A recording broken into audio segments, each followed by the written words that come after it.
I've got some really exciting stuff to show you this morning. So first up, I'm going to show you audio editing.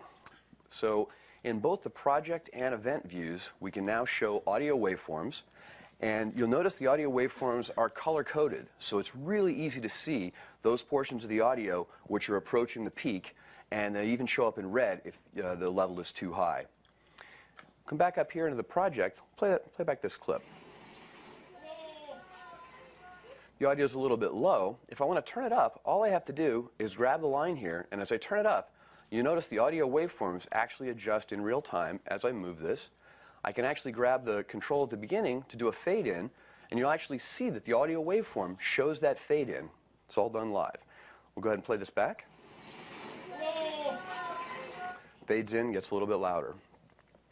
One of the really common things that you do with audio is adjusting segments of audio. We've made that really easy. All I have to do is select the segment of audio that I want to change, and we'll go ahead and play this back first before I change it.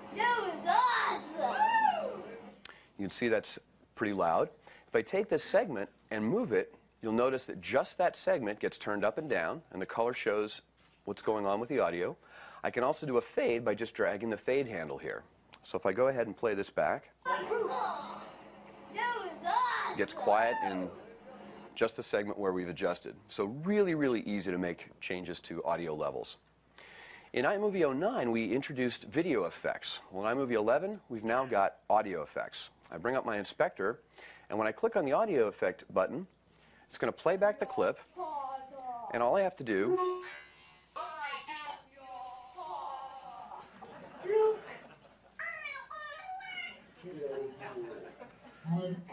that one sounds pretty good. I'll just click on it.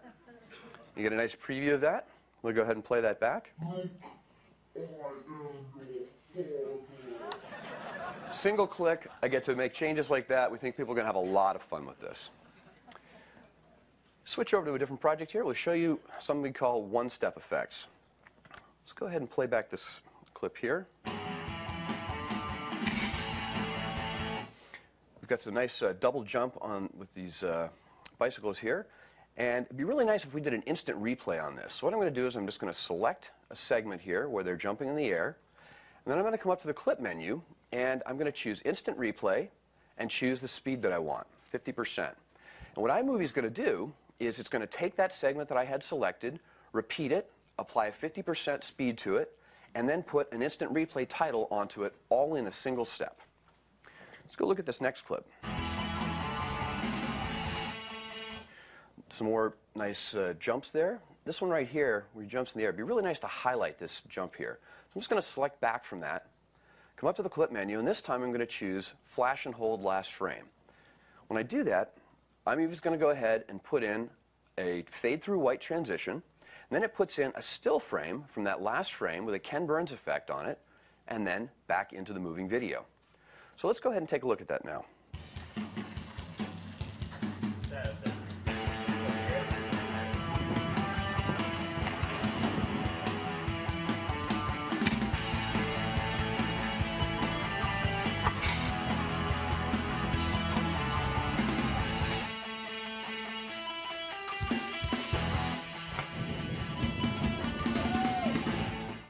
Some really complex editing with just a couple of clicks.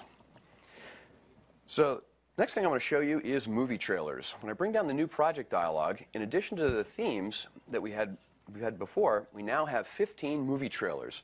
There are a bunch of different themes to them, a lot of variety, and I can go ahead and just click on any of these and get a preview of what it's going to look like.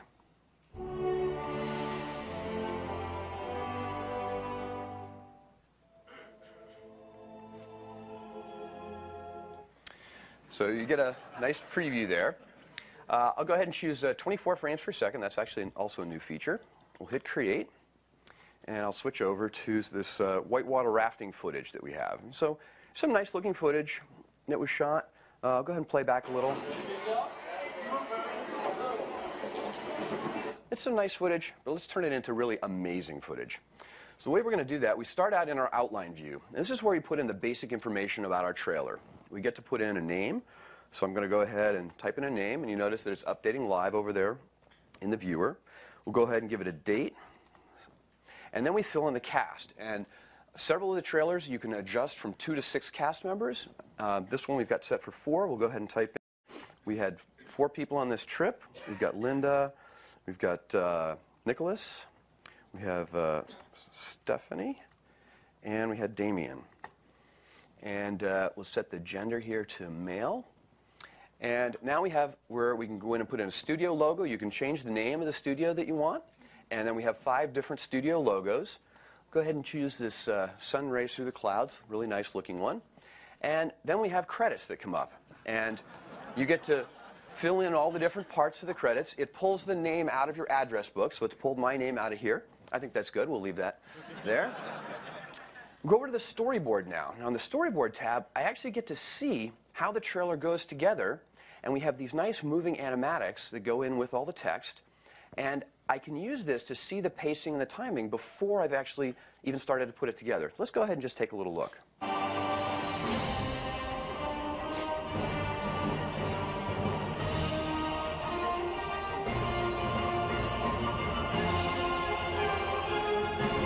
So I can get a real feel for it before I've even started to put it together.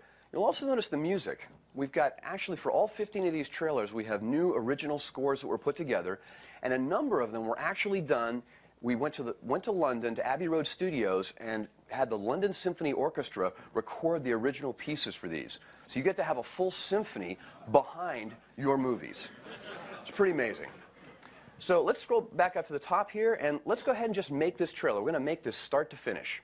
So I can go in here and I can change any of the text. So in this case, leaving behind the city. And instead of a young family, we'll put in a group of friends. You see it's all updating live over there. Now all we have to do is fill in the clips.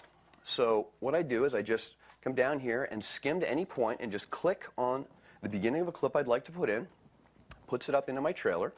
We've got some nice establishing shots here. We've got this footage of them going into the water. Go ahead and get an action shot it's asking for. This looks like a good action shot in the raft. Now it's asking for a group. You can see this is going together pretty quickly. We can make it even easier. You'll notice down here in the event these purple lines that are showing. Those are done through our People Finder. We've taken the face detection technology out of iPhoto and applied it to video. So we can actually identify the segments of video that have people in them, and we can identify shots that have 1 person, 2 people, or many people for a group. We can also tell by the size of the face whether it's a close-up, medium, or wide shot. So if I come down here and just open up my keyword panel, iMovie sees that, and since it's asking for a group shot, it's going to set the group keyword filter, and so now it's only going to show me shots that have multiple people in them. So those fit with what it's asking for. It makes it even easier to choose shots. So I'll pick a group shot. Now it's asking for a medium shot, so that's what I see. I get medium shots down here. Asking for another group shot. Fill in a group shot. Looking for an action shot. Here's a great one going through the trees. One more group shot. Got everybody having some fun there.